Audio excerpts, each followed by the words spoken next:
8 Timeless Guidelines to a Meaningful Life. Zen's Wisdom for Lasting Fulfillment. Have you ever felt like life is rushing by, yet you're not truly living? Like you're chasing success, approval, or possessions, only to find emptiness instead of fulfillment?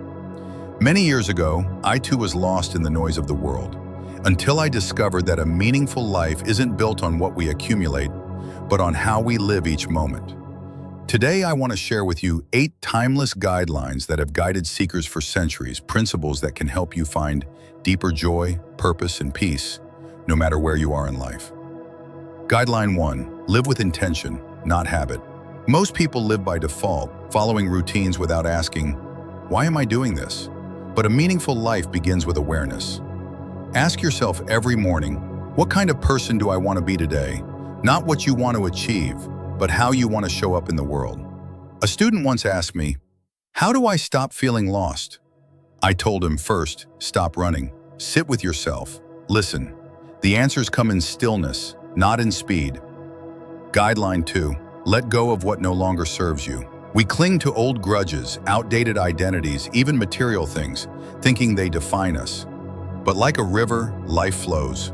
Holding on only creates suffering. Ask yourself, what am I carrying that weighs me down? I once met a man who kept a box of letters from past betrayals. Why? I asked. So I never forget, he said. But by remembering, he was only poisoning his present. Sometimes the deepest freedom comes from release. Guideline 3. Cultivate deep connections. In a world of followers and likes, real connection is rare. A meaningful life is built not on networks, but on relationships, where you can be fully seen and fully loved. Not for your mask, but for your truth. A woman once told me, I have hundreds of friends, but I feel alone. I asked her, how many of them truly know your heart? She wept. We are nourished not by crowds, but by those who walk beside us in kindness. Guideline 4. Embrace impermanence. We suffer because we expect things to last. Relationships, youth, even happiness. But life is fleeting.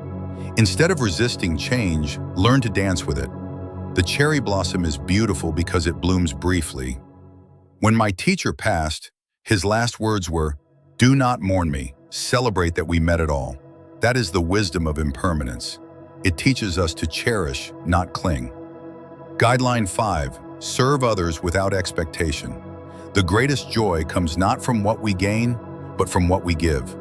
Yet so many help others only to feel valued in return. True service asks nothing, not even gratitude. A rich man once donated a temple, demanding his name be carved on it. A beggar gave his last coin silently. Which act was greater? The one done for love, not recognition. Guideline 6. Practice silence daily. We fill our days,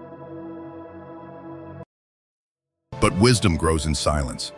Even 5 minutes a day, sitting quietly, can reconnect you with your soul. A CEO once told me, I don't have time to meditate. I replied, you don't have time not to. A year later, he returned, transformed. That silence, he said, saved my life. Guideline 7. Accept what you cannot change. Pain is inevitable. Suffering is optional. We suffer when we fight reality. Acceptance isn't surrender. It's the wisdom to focus only on what you can influence. A farmer once cursed the drought. I asked, will your anger bring rain? He sighed, no. Then tend to what you can. Prepare for when it comes. Peace begins where resistance ends. Guideline 8. Remember that you are enough. We chase validation through wealth, titles, likes, believing we're incomplete, but you were born worthy. No achievement will ever fill a void that doesn't exist. A seeker once asked, when will I find enlightenment? I smiled. When you stop searching for it outside yourself. You are already whole. You always have been. These 8 guidelines are not rules, they are invitations to live deeply, to love fully, to release what binds you. Start with just one today. Which one speaks to you? If this resonated, share it with someone who needs to hear it. And remember, every moment is a new beginning. How will you live yours?